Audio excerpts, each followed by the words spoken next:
भाजपचे नेते प्रवीण दरेकर सध्या आपल्याशी जोडले गेलेत। दरेकरजी, आपण ही दृश्य पाहिली असतील, नाना पटोलेंचे पाय कार्यकर्ते धुत आहेत। काय आपलं नेमकं या संदर्भात म्हणणं आहे? आणि अगदी काही क्षणापूर्वी संजय राऊतांची याबाबतची प्रतिक्रिया सुद्धा आम्ही दाखवली, ज्यात संजय राऊतांचं म्हणणं आहे की चांगली गोष्ट आहे, कार्यकर्त्यांना जर वाटतंय पाय धुवावेसे तर गैर काय?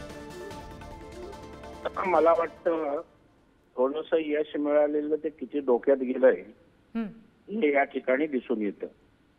आणि जो त्या यशाचा माज या ठिकाणी नाना पटोलेंच्या या वागण्यातनं दिसून येतोय।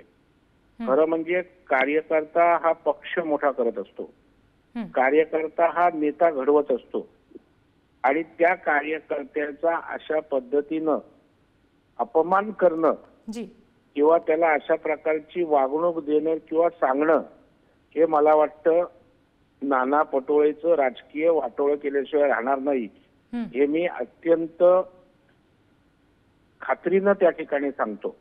कारण आपल्याकडं महाराष्ट्रामध्ये काही संस्कृती परंपरा आहे, इतर राज्य आणि महाराष्ट्रामध्ये फरक आहे।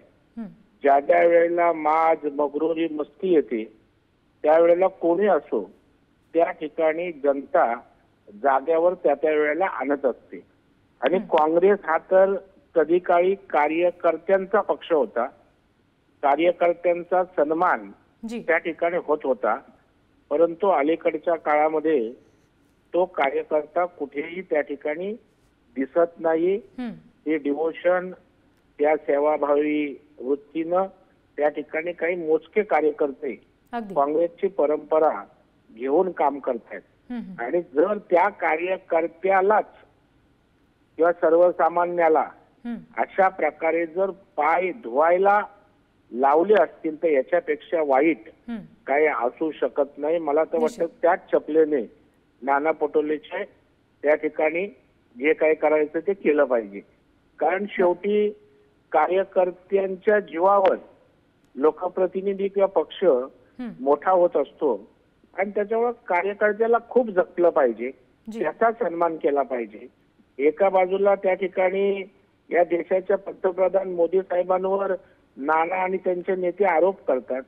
त्या मोदी साहेबांनी आईचे पाय धुताना, श्रमिक कष्टकरीचे पाय धुताना आपण देशानं पाहिलेलं आहे। मंदिर बांधत असताना त्याच्यामध्ये जो काही कामगार आहे त्याच्याविषयीच्या सद्भावना आपण त्या ठिकाणी पाहिलेल्या आहेत। आणि दुसऱ्या बाजूला केवळ मस्तीत अलीकडच्या काळात काय झालंय, संजय राऊत काँग्रेस यांच्या अंगात एवढं आलंय की जसं काही आता स्वर्गालाच त्याने हात लावलेत आणि त्यातनंही मस्ती येते।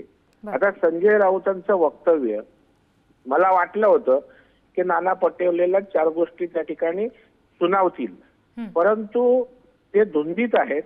जे काही थोडंसं यश मिळालंय त्याच्यामध्ये अजूनही ते त्या ठिकाणी धुंद आहेत, आणि त्यातनं ते लोकांच्या भावना, कार्यकर्त्यांच्या भावना समजत नाहीत। आता संजय राऊतांचं पण असं झालंय, राहुल गांधीशी थेट बोलतायत, वरिष्ठांशी बोलतायत, त्याच्यामुळे त्यांचा तळागाळातला कार्यकर्ता काय करतोय, त्याच्या भावना काय आहेत याचा काय त्यांचा संपर्क नाही, संवेदना नाही, आणि त्याच्यामुळे अशा प्रकारचं संवेदनाहीन वक्तव्य संजय राऊतांचं आलंय।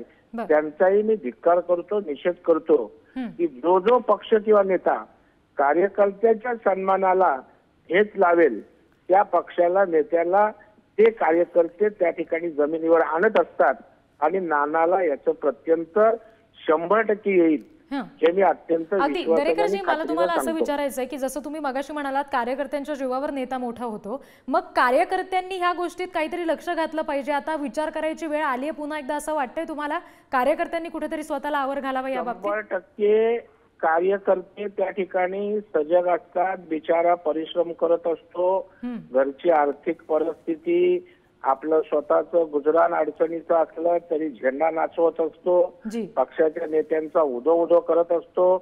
त्याला अपेक्षा असते म्हणजे पाठीवर त्या ठिकाणी पाठीवर हात मारावा, प्रेमानं त्या ठिकाणी खांद्यावर हात ठेवावा, पण ते राहिलं दूर।